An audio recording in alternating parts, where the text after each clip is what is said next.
하고 그다음에 반도체 이제 전망에 대해서 간단히 좀 말씀을 드리면 어떻습니까? 우리가 반도체 굉장히 중요한 산업이잖아요. 그런데 사실은 반도체의 그 시장 규모는 생각보다 크지가 않습니다. 그래서 전 세계 그 GWP, 그로스 월드 프로덕트랑 반도체 매출액의 비중을 같이 놓고선 저희가 이렇게 따져보면은 오른쪽과 같은 그림이 나오는데요. 전 세계 GDP 합계 대비해서 반도체 매출액의 비중은 얼마냐면 0.5%입니다. 생각보다 크지 않죠. 그게 일단 좀 충격적인 부분인데 실제로 다른 산업과 반도체 산업의 매출액 사이즈를 좀 비교를 해본 겁니다. 반도체 저 아래에 있잖아요. 근데 반도체보다 예를 들면 에너지 산업에 이런 게 훨씬 더 매출액은 큽니다. 자, 그런데 이거를 우리나라로 적용하면 얘기가 달라진다는 거죠.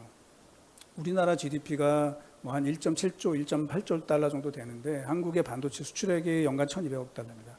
한국은 저 비중이 0.5%가 아니라 8% 정도 됩니다. 8%. 그러니까 쉽게 얘기해서 반도체는 전 세계에서 중요한 것보다 우리나라에서는 한 15배에서 16배 중요하다는 것이죠. 그만큼 반도체에 대해서 우리가 잘 이해하는 것이 굉장히 중요하다는 겁니다. 이 슬라이드는 반도체 산업의 서플라이 체인 전체를 한번 요약을 해본 건데 뭐 다 설명드리면 좋지만 시간 관계상 그냥 참고 삼아 보시면 되고요.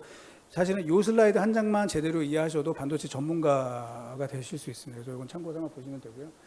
그 다음에 끝으로는 이제 삼성전자를 좀 얘기를 할 텐데 삼성전자가 지금 우리가 고민들이 많잖아요. 그리고 그 관련해서 한국 반도체 산업에 대한 현실을 좀 말씀드리고 싶습니다. 첫 번째 왼쪽에 있는 그림을 보면 이거는 미국 반도체 협회에서 나온 각 나라별 반도체 시장 점유율입니다.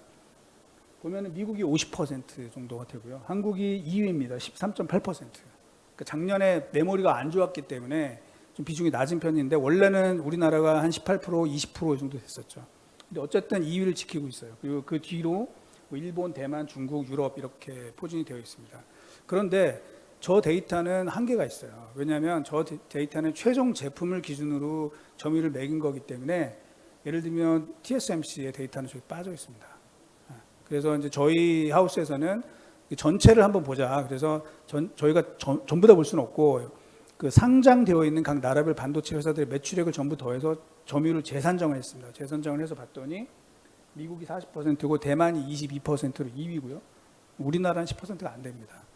그러니까 우리나라 반도체가 지금 그 보통 첫 번째 차트를 많이 보거든요. 국내 뭐 주요 정책 세우시는 분들이나 이런 분들 많이 보시는데 저거 보면 틀린다는 거예요. 아니라는 거죠. 우리의 반도체 경쟁력은 대만 대비해서 절반밖에 안 되는 게 현실이라는 겁니다. 특히 제일 오른쪽은 역시 이제 시가총액, 시장에서 어떻게 평가받느냐는 것이죠. 그럼 전 세계 그 반도체 시가총액을 100으로 봤을 때 미국이 65% 정도를 차지하고 있고요. 우리나라는 5.8%입니다. 네. 충격적이죠. 네. 대만 그리고 유럽보다 낮고 중국과 비슷한 수준입니다. 최근에 주가가 더 떨어져서 아마 제가 볼 때는 지금 중국한테 역전당했을 것 같은데 그게 우리의 현실이다라는 거죠. 그래서 이런 부분들 저희가 잘 알고 있어야 우리의 약점을 잘 알고 있어야 또 이걸 극복해 나갈 수 있다는 것입니다.